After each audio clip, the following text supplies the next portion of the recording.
Hello everyone. So this class is going to be on Sir Philip Sidney's Sonnet-1 from Astrophel and Stella. As you can see, as we all know, to start any piece in literature, we need to know about the poet or author. So here, I forgot to write the name of Sir Philip Sidney.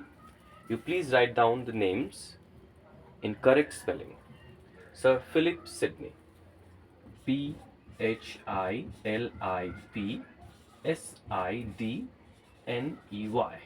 We should put an sir. We should put a sir. He was an English poet and a well-known scholar of that time, and he was also a soldier of that time, who is remembered as one of the most prominent figures of the Elizabethan age. And if we come onto the main title of the book, Astrophel and Stella, we need to focus on the two terms, Astrophel and Stella. These are very uh, known names if you ever had geography in your studies in school or etc. Sir Sidney probably composed this piece in 1580s. Astrophel and Stella is an English sonnet sequence which contains 108 sonnets and 11 songs, and the name derives from the two Greek words Astor and Phil, and Latin word Stella, which means star. Thus, Astrophel is a star lover. Astrophel, one who loves the star, and Stella is the star. So, Astrophel here is the lover, and Stella, whom he loves. The total sonnet contains the rhyme schemes of AB, AB, AB, AB again, then CD, CD, and EE. Let's not waste time. We just have a very small board, so I just could write the half of the first octave of the octave. 4 lines. As we all know, octave contains the first 8 lines, which generally explains the problem. We'll not discuss about the sonnet and its structural things and all. We will focus on the poem at first. So we have on the board the first 4 lines of the octave. So this is the first sonnet. This is the beginning sonnet. Hence it is called sonnet number 1 of his collection of 108 sonnets collection. And he starts his poem, which is also another name of the sonnet. Loving in truth and fain in verse, my love to show. So before the comma, the 3 words, loving in truth, if you see, loving in truth, the poet is explaining his love in truth, in the form of truth. The feeling which we call love is truth for the poet himself. And fain, the meaning of fain is ready, or you can say eager. And he is eager in his verse, my love to show. He is eager to show his love in his verse, which is also truth. And he is eager to show that love through his verses, through his poems, through his sonnets, which he is going to write furthermore. That she, that she, for whom he's trying to write, he is writing, or as we all know, that he has written, that she might take some pleasure of my pain. We all know that a poet needs to have some pain to compose some words in a poem or in a verse, to convey that same pain to that reader. So Philip Sidney also says the same thing, that she might take some pleasure. মনে হয় সে যেন এই কবিতাটা পড়ে সেই প্লেজারটা পাবে of my pain, that pain which Sidney has put in his verses, in his lines, in his words. My pain means who is my? Philip Sidney's pain might attract her. See the next line, pleasure might cause her read. Chasing the pleasure might force her to read the verses by Sir Sidney. And after reading, he's saying that reading might make her know. Only when we can know about a person, when he's speaking out of him, he's saying about his pains and all of things. So he's saying that reading might make her know. पढ़ने से उसको पता चलेगा कि knowledge might pity win, और पता चलने के बाद जाना पड़े might pity win, और करुणा, whatever we say this in Bangla or Hindi, करुणा, उसके मन में करुणा जागा अगर, and pity grace obtain, and after that pity the poet might get or obtain some grace from her. This is his will, and this is the problem of him, which he's primarily exploring through these 4 lines, the first half of the octave. প্রথম অক্টেভের প্রথম 4টে লাইনে আমরা দেখলাম যে কবি সিদ্ধান্ত নিয়েছে যে সে তার মনের ব্যথা ইত্যাদি তার তার কাছে পৌঁছানোর জন্য ভার্সেস সনেট লিখবে। But how will the procedure start? It's not so easy to write a poem, and the poem was so intellectually correct that we're still studying this. So in the next 4 lines of the octave, he is planning that how he should start, or he should make a plan to write the poems. He's telling, I sought fit words, means I searched, I looked for some fit words, the words which will fit, which will ornament his poems. He says, I sought fit words, मैंने कुछ ऐसे शब्दों को चुना, खोजा, to paint the blackest face of woe. Here, see, in the first 4 lines he says that I need to carry forward my pain. He has started in the lines that he needs to find some word. He needs to find some words that will paint. Here, paint means to write. A poet cannot paint, or maybe he can, but in the industry of writing poems, the paint generally refers to write. Okay, so he needs to find some accurate words to paint, or to draw, or to represent the blackest face of woe, his pains, the bad times he was going through. He wants to represent them through those words in his verses. how one find some fit words, some accurate words. He or she needs to study.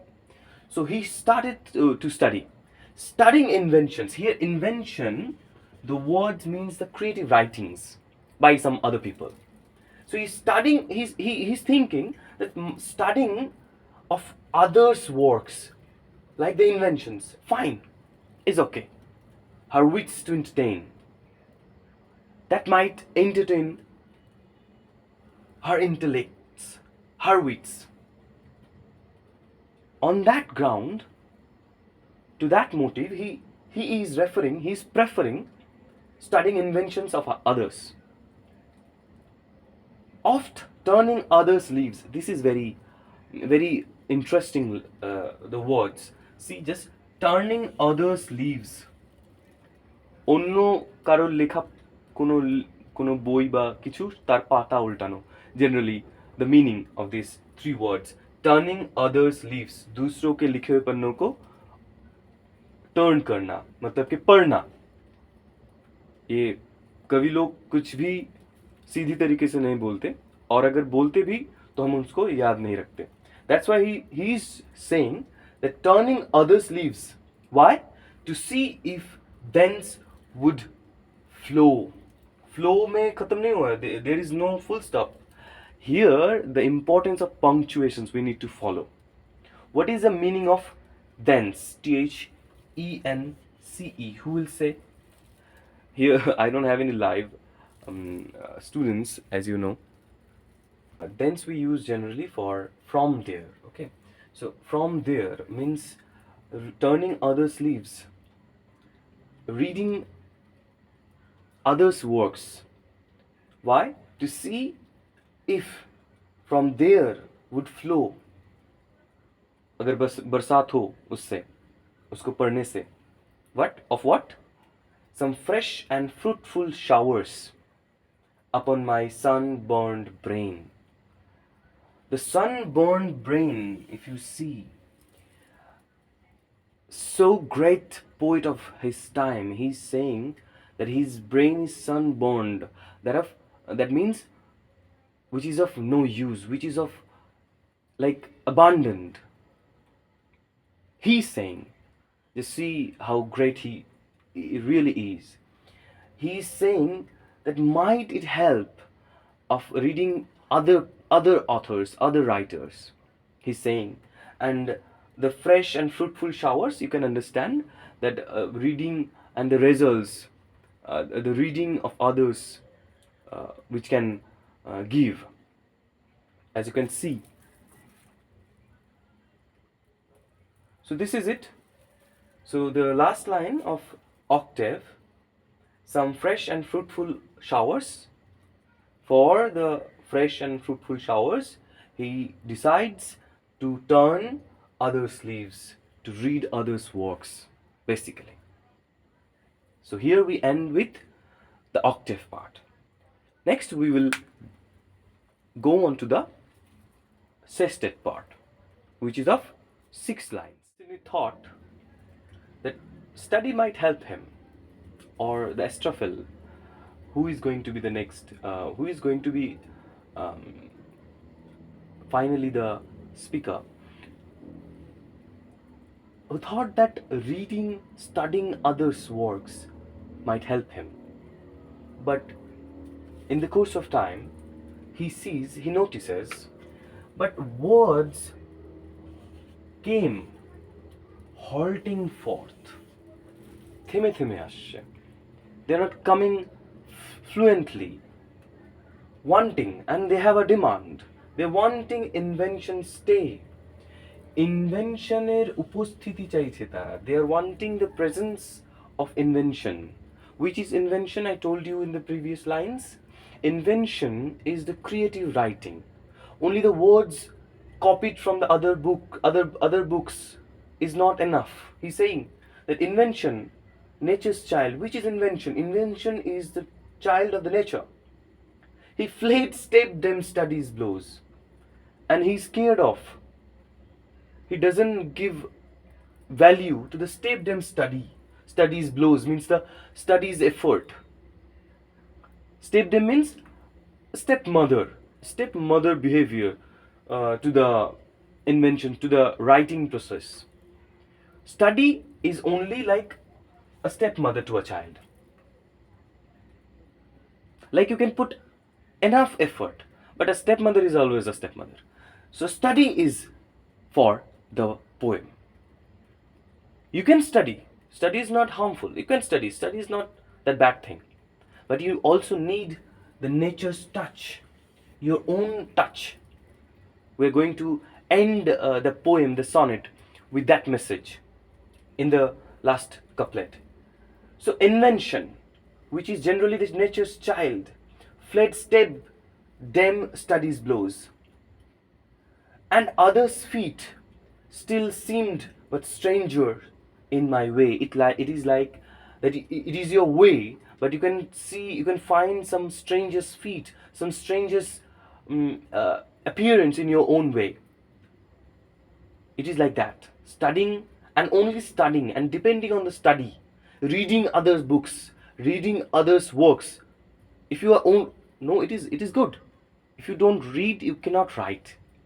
But only depending on the reading, only depending on the study, will not give you the nature's child, as he is speaking. Others' feet in my way. Thus, great with child to speak and helpless in my throes. And this lines, that's great with child to speak. It is like he's expressing his urge, poetic urge to express, but he cannot. He's helpless in his throes. He wants to speak, he wants to express, but he cannot. He's expressing that he's helpless in his throes. He's like a child who wants to, a little child. Even he is hungry, he cannot express that I'm hungry. So as this poem, this poet, Sir Philip Sidney, he's expressing that I'm like a child who who is filled with poetic urge to express his words, but he cannot. So this is the first 4 lines of the sestet part, and before going to the couplet, I will be explaining a word first. In the last 2 lines, we are going to know about a word, muse. My muse, he is using this muse to him, to the speaker of the poem. He's guiding poetic spirit.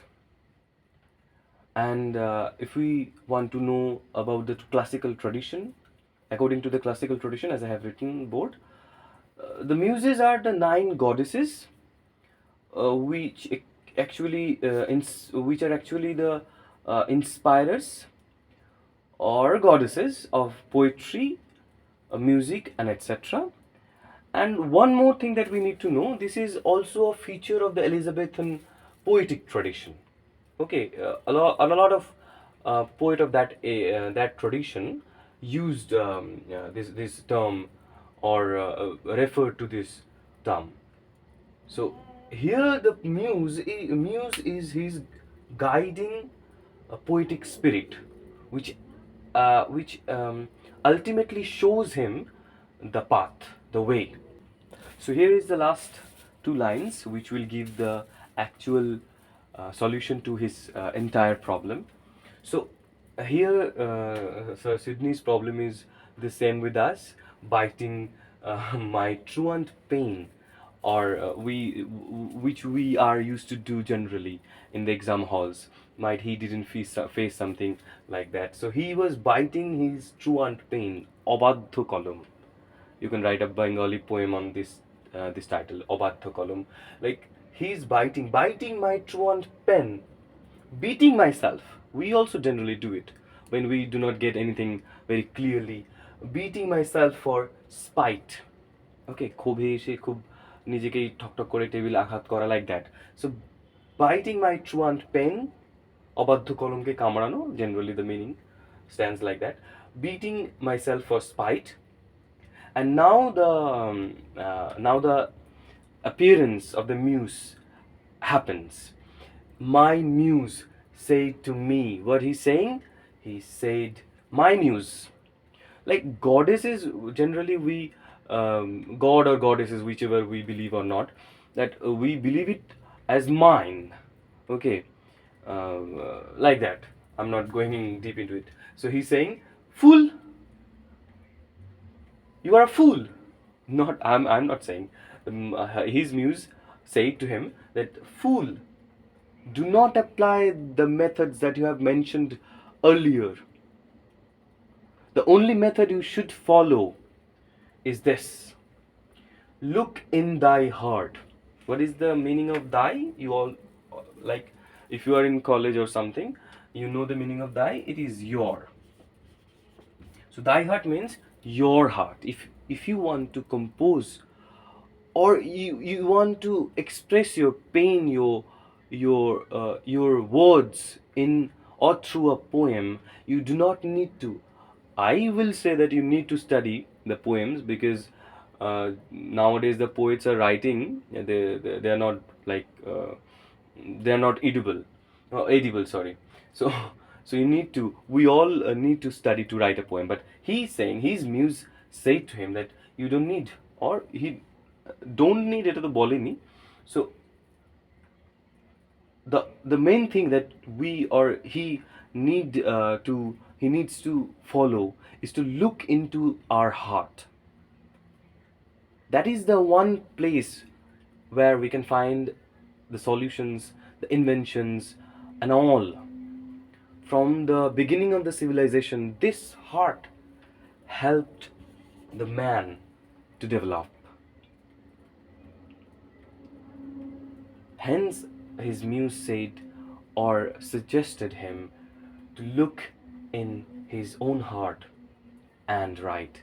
Means put your heart on your writing. Only then you will, like, if you give your heart to someone, only then you can get one in exchange, right? So if you are putting your heart on in this writing, you will definitely attract the heart of the readers, or the heart of the one you want, right? So this was the line by line explanation of the Sonnet 1. I shall also be discussing about the background, or probable discussions that we need to do to answer any question from this kind of sonnet in the next classes or videos, as you say. So this was it for today. It is a long video, I can see. So thank you everyone to see or completing your watching journey through my vision. Thank you all.